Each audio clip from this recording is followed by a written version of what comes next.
GDP 25% 하락. 전쟁이나 금융 붕괴가 아닌 상황에서 이런 표현이 등장한다면 우리는 의아해할 수밖에 없습니다. 그러나 최근 베트남 경제에서 나타난 구조적 충격은 단순한 성장 둔화 이상의 의미를 갖습니다. 공식 통계상 GDP가 단번에 25% 줄어든 것은 아닙니다. 하지만 수출의 약 20%를 차지하던 핵심 산업의 공백, 협력 생태계의 위축, 고용 감소와 소비 둔화까지 감안하면 체감 경제 규모는 그에 근접하는 수준으로 위축됐다는 평가가 나옵니다. 한 기업의 생산 거점 이전이 어떻게 국가 경제 전반에 이런 파급 효과를 만들 수 있었을까요? 오늘은 감정이 아니라 구조와 숫자로 보겠습니다. 베트남의 경제 위기가 어떤 경로를 통해 확산되었는지, 그리고 이 사례가 우리에게 주는 경제학적 메시지는 무엇인지 차분히 분석해 보겠습니다. 먼저 분명히 짚고 가야 할 부분이 있습니다. 공식 통계상 베트남의 전체 GDP가 단번에 25% 줄어들었다는 의미는 아닙니다. 여기서 말하는 25% 하락은 구조적 공백이 만들어낸 체감 경제 충격을 설명하기 위한 표현입니다. 베트남 경제는 지난 10여 년간 고속 성장을 이어왔습니다. 연평균 67% 성장률, 빠른 산업화, 제조업 중심, 수출 확대, 그 중심에는 전자산업이 있었습니다. 특히 스마트폰과 전자제품 수출은 베트남 전체 수출 구조의 핵심 축이었습니다. 문제는 그 축의 상당 부분이 단일 기업에 집중되어 있었다는 점입니다. 베트남 전체 수출에서 전자통신 장비가 차지하는 비중은 약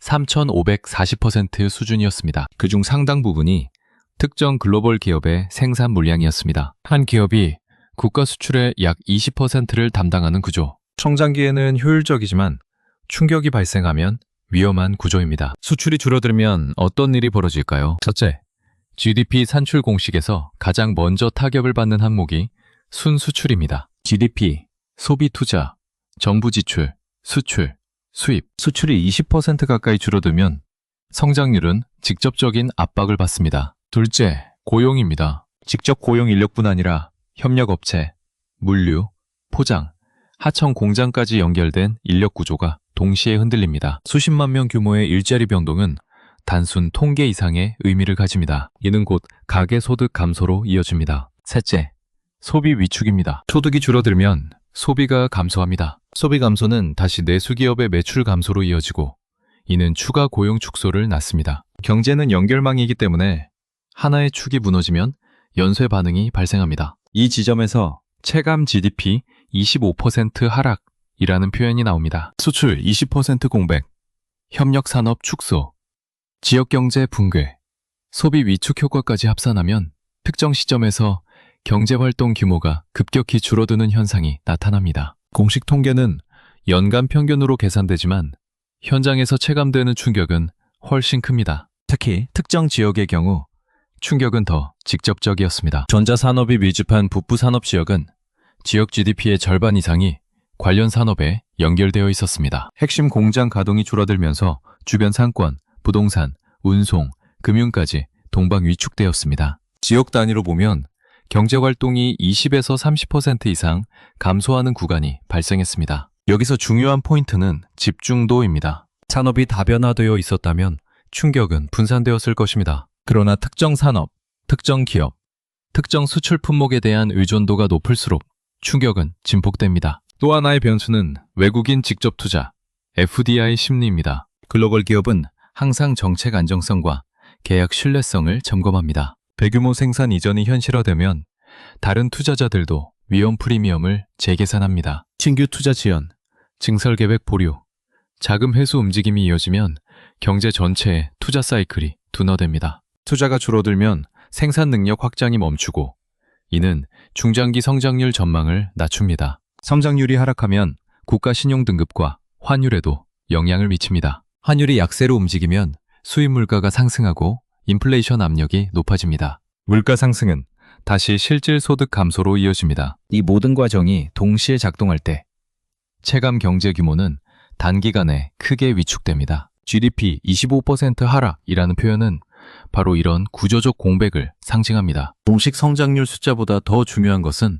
경제 체력입니다. 경제 체력은 다변화, 안정성, 예측 가능성에서 나옵니다. 성장기에는 집중 전략이 효율적일 수 있습니다. 그러나 집중이 과도해지면 리스크도 함께 집중됩니다. 베트남 사례는 단일 기업 의존 구조가 얼마나 큰 거시 충격으로 이어질 수 있는지를 보여주는 사례입니다. 이제 다음 단계로 넘어가 보겠습니다. 그렇다면 이 구조적 충격은 어떤 과정을 거쳐 확대되었는가? 그리고 정책과 기업의 선택이 어떤 변곡점을 만들었는지 구체적으로 짚어보겠습니다. 경제 충격은 단일 사건으로 끝나지 않습니다. 문제는 그 충격이 어떤 경로로 확산되느냐입니다. 베트남 사례에서 첫 번째 확산 경로는 수출 공백의 고착화였습니다. 단기간 수출 감소는 어느 나라에서도 발생할 수 있습니다. 하지만 이를 대체할 산업이 준비되어 있지 않다면 감소는 일시적 조정이 아니라 구조적 공백으로 전환됩니다. 전자통신 장비 수출이 줄어들면서 연간 수백억 달러 규모의 외화 유입이 감소했습니다. 이는 단순한 기업 매출 감소가 아니라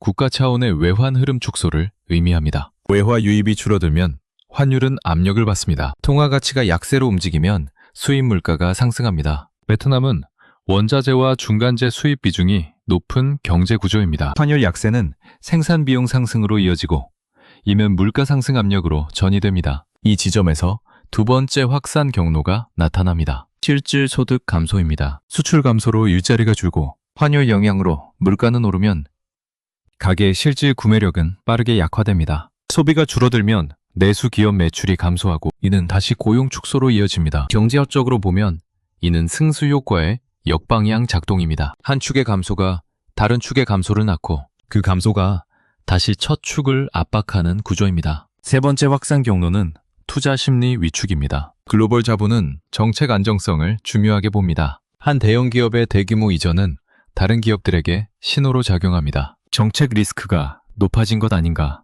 계약 조건이 장기적으로 유지될 수 있는가? 이 질문이 제기되는 순간 신규 투자 결정은 보류되기 시작합니다. 신규 공장 착공이 늦어지고 증설 계획이 연기되며 외국인 직접 투자 유입이 둔화됩니다. 투자가 둔화되면 미래 생산 능력이 제한됩니다. 이는 중장기 성장률 전망을 하향시키는 요인이 됩니다. 성장률 전망이 낮아지면 국가 신용등급 평가에도 영향을 줍니다. 국채금리가 상승하고 정부의 자금 조달 비용이 증가합니다. 이제 네 번째 확산 경로가 등장합니다. 재정 압박입니다. 수출 감소와 경기 둔화는 세수 감소로 이어집니다. 동시에 실업 지원과 경기 부양을 위한 재정 지출은 증가합니다. 세입은 줄고 세출은 늘어나는 구조. 재정 적자가 확대됩니다. 재정 적자가 확대되면 정부는 긴축과 확장 사이에서 선택을 해야 합니다. 긴축을 선택하면 경기는 더 둔화되고 확장을 선택하면 재정 부담이 커집니다. 이 딜레마는 단기간에 해결되기 어렵습니다. 다섯 번째 확산 경로는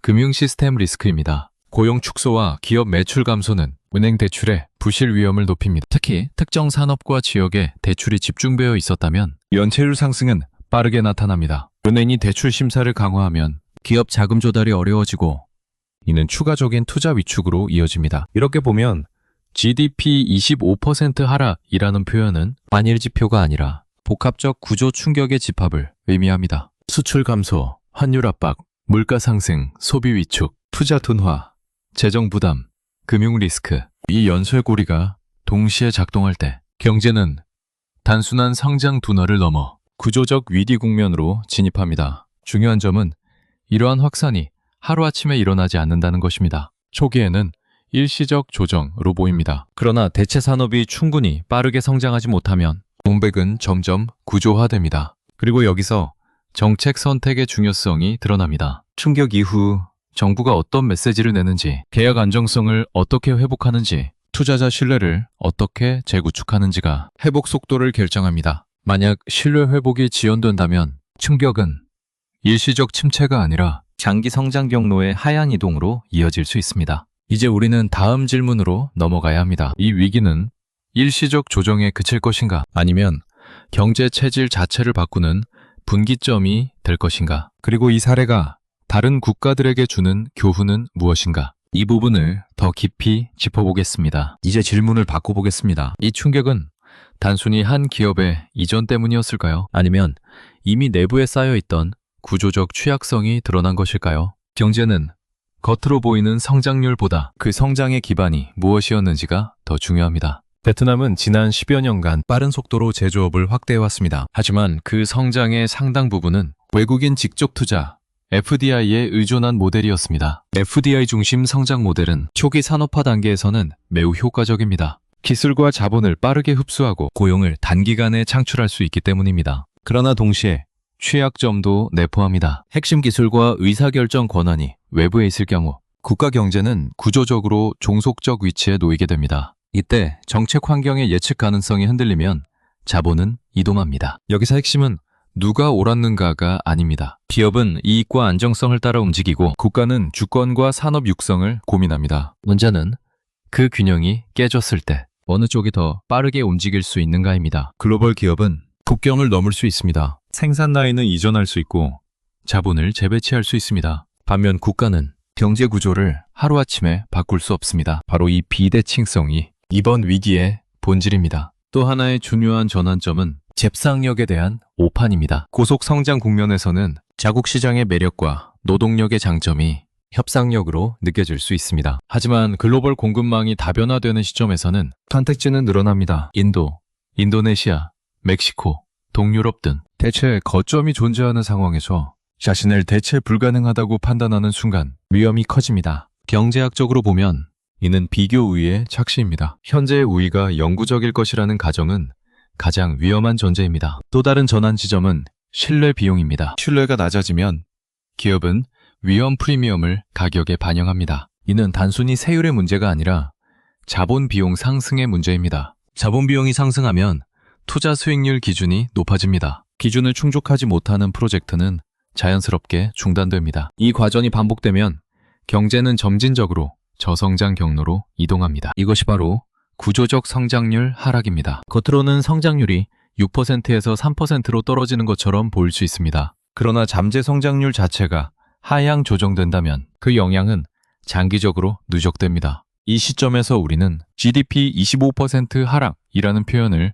다시 해석해야 합니다. 그것은 단일 연도의 통계가 아니라 잠재 성장 경로가 낮아진 충격의 크기를 상징합니다. 또 하나의 중요한 변화는 국가 이미지입니다. 투자자들은 숫자뿐 아니라 정책 일관성, 법적 안정성, 행정 예측 가능성을 평가합니다. 한 사례가 글로벌 뉴스로 확산되면 그 영향은 단일 국가를 넘어 투자 심리 전반에 영향을 미칩니다. 신뢰 회복에는 시간이 필요합니다. 때로는 한 세대가 걸리기도 합니다. 이제 질문은 명확해집니다.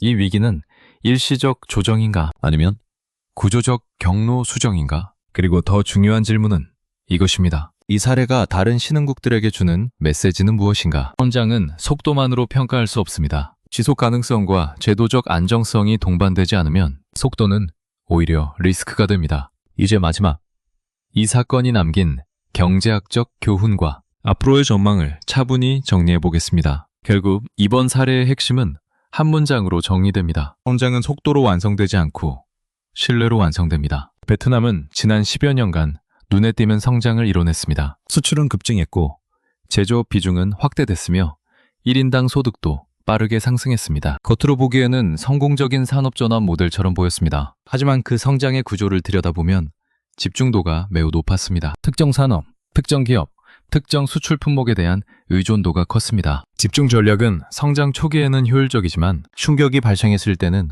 복원력이 약합니다. 이번 충격은 바로 그 복원력의 한계를 드러낸 사건이었습니다. GDP 25% 하락이라는 표현은 단일 연도 통계가 아니라 경제활동 전반의 체감 위축을 상징합니다. 수출 공백, 고용 감소, 소비 둔화, 투자 위축, 환율 압박과 재정 부담까지 이어지는 복합 효과. 경제는 연결망이기 때문에 한 축이 무너지면 연쇄 반응이 일어납니다. 여기서 우리가 반드시 짚어야 할 것은 기업과 국가의 관계입니다. 국가는 정책을 통해 산업을 육성합니다. 기업은 수익성과 안정성을 기준으로 움직입니다. 양쪽 모두 합리적입니다. 문제는 균형이 무너질 때 발생합니다. 정책이 예측 가능성을 잃으면 기업은 리스크를 재계산합니다. 리스크가 높아지면 자본 비용이 상승하고 투자는 바른 곳으로 이동합니다. 이것이 글로벌 자본의 본질입니다. 자본은 감정이 아니라 확률과 기배수익으로 움직입니다. 또 하나의 교훈은 대체 가능성입니다. 어떤 국가도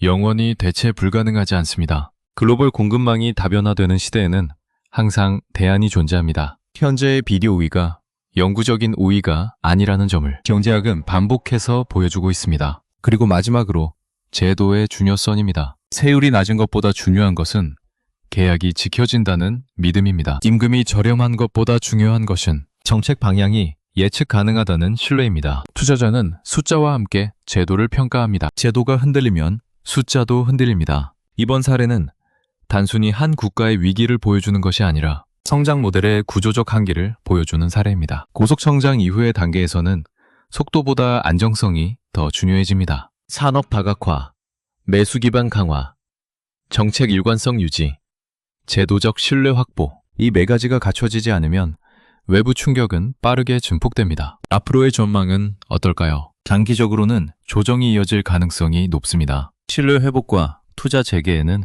시간이 필요합니다. 그러나 위기는 동시에 전환점이 될 수도 있습니다. 구조를 점검하고 제도를 강화하는 계기가 된다면 장기적으로 더 안정적인 성장 모델로 이동할 수 있습니다. 결국 중요한 것은 속도가 아니라 방향입니다. 오늘 우리가 본 GDP 25% 하락이라는 상징적 표현은 한 숫자의 문제가 아니라 구조와 신뢰의 문제였습니다. 경제는 숫자로 움직이지만 그 숫자를 떠받치는 것은 제도와 신뢰입니다. 여러분은 어떻게 보십니까? 고속성장 이후의 단계에서 국가가 가장 먼저 지켜야 할 것은 무엇일까요? 장기적 재정 이익일까요? 아니면 장기적 투자 신뢰일까요? 오늘 이야기가 단순한 충격 뉴스가 아니라 경제 구조를 바라보는 시각을 넓히는 계기가 되었기를 바랍니다. 여러분의 생각을 댓글로 남겨주시고 영상이 도움이 되셨다면 구독과 좋아요 부탁드립니다. 지금까지 편안한 경제학이었습니다.